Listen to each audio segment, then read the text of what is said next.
Hello, everybody. Welcome back to another episode of Classics with Courtney. And today we will be looking at So Proudly We Hail. Directed by Mark Sandrich, released in 1943, and of course distributed by Paramount.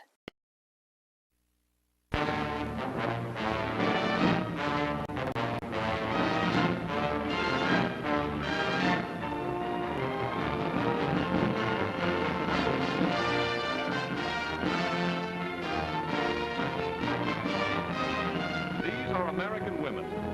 They could be your neighbor's daughters. Yet, in the desperate hour of our country's need, they rose to magnificent heights of courage no woman and few men have ever reached before. From their heroic deeds, their boundless love, their women's hearts, comes this true story of intense dramatic power. So Proudly We Hail, starring Claudette Colbert, who found her love in battle and spent her honeymoon in a foxhole. Everything that happens, everything I do, you're part of it. I can't get you out of my mind. Don't try. Paulette Goddard, who wore her black lace nightgown as an evening dress to keep up her morale. And the morale of Kansas, the fighting Marine with plenty of smooch, played by Sonny Tufts. Veronica Lake, you'd never think a girl so beautiful could be so cold a killer. I know what I'm doing. I know why I'm here. I know what I'm going to do. I'm going to kill Japs. Every blood-stained one I can get my hands on. What are we going to do? We'll get out of this somehow. I know what I'm going to do. If somebody doesn't come, we'd better all kill ourselves. I was in Nanking. I saw what happened to the women there. Keep quiet. When the Red Cross protested, the Japanese called it the privilege of serving His Imperial Majesty's troops. It's an honor you die from. I saw this film quite a few years ago. This was around the time I think I was starting to get into Veronica Lake, and I had just watched her in I Married a Witch, I believe, which was my ultimate favorite with her. So I watched this movie for her, and at the time of watching it, I remember I wasn't a fan of the film in general, probably because of how dark it gets. But for this review, I gave it another watch just the other day, and I was actually pleasantly surprised of how much my opinions have changed. Probably because I'm a lot older too. But I really, really enjoyed the film this time around. Aside from Veronica's incredible performance, I really got to appreciate a lot more in the film. I did make the argument at one point that Veronica Lake is the most fleshed out of the three, and that's still technically true. But it doesn't mean the other two aren't as entertaining.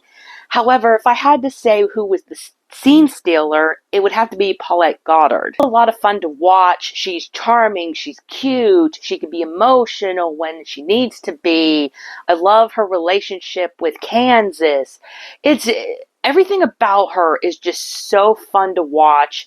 And she was my favorite part of the whole movie, aside from Veronica Lake. Then, of course, you have the legendary Claudette Colbert, who does an amazing job here as well. However, in my opinion, she's kind of the weak link out of the three. I don't know what the deal is. It's not that she doesn't do a good job. She does. She does an amazing job. But it's just, I don't know. I just don't think I could connect to her per se. She just wasn't as fun as Paulette's character, and she wasn't as deep as Veronica's, I guess. But again, she does what the script demands, and she does it well. Now, what I find funny in the trailer is they deliberately hide who the guy is that Claudette Colbert goes with. Well, that, ladies and gentlemen, is none other than George Reeves. That's right. The man who would play Superman in the 1950s television show was the man who would end up marrying Claudette Colbert. Since this is Veronica Lake month, I have to talk about her character. And this is going to get deep into spoilers. So spoiler warning now. Skip time to the time below if you do not want spoilers. You have been warned. So despite Veronica being pretty much a key factor to the film, she's only in the first hour. She is basically out of the second. When we first meet Veronica, she is rescued from another ship that was blown up, and we see that instead of being grateful, she is cold. She is, to herself. She doesn't want bothered with anyone.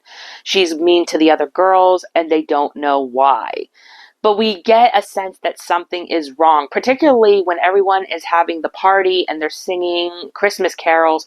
She lays in the dark in her bed.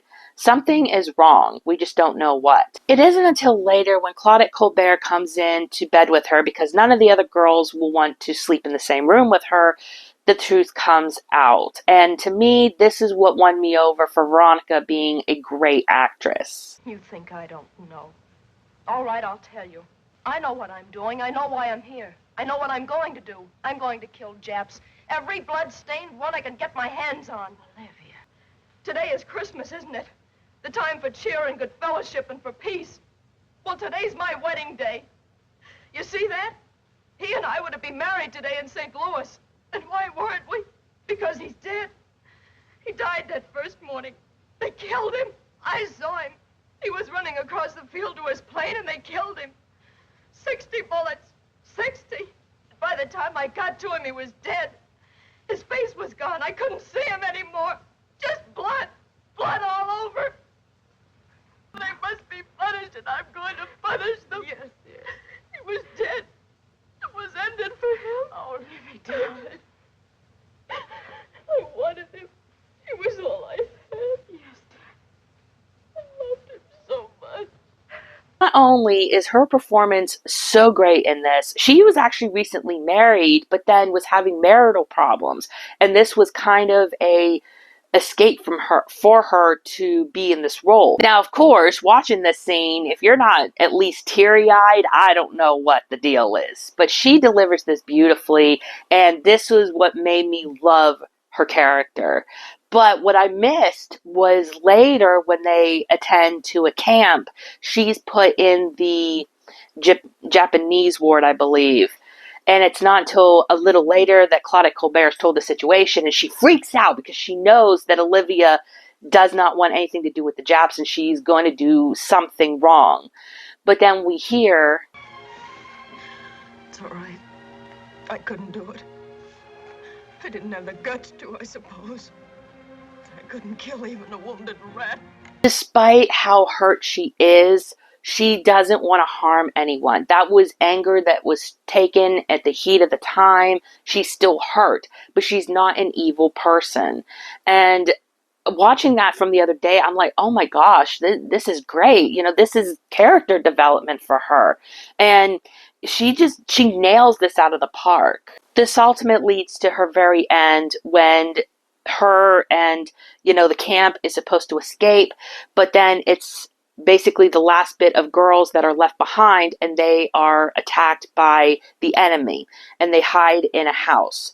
And Olivia takes a grenade and end up sacrificing herself for the good of her fellow ladies.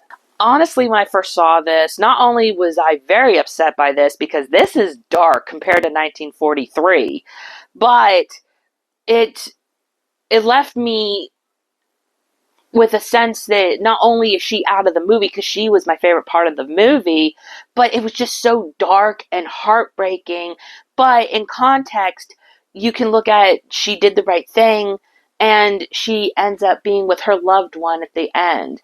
So, to me, she had the best scenes. The fact that her big story at the beginning, the way she goes out, she had the best character development and had the best memorable scenes. That's why when I think of this movie, I ultimately think of her. Veronica got the juiciest part of the script, in my opinion, and she does it beautifully. Now look, Paramount gave her a lot of great roles, like I Married a Witch, Sullivan's Travels,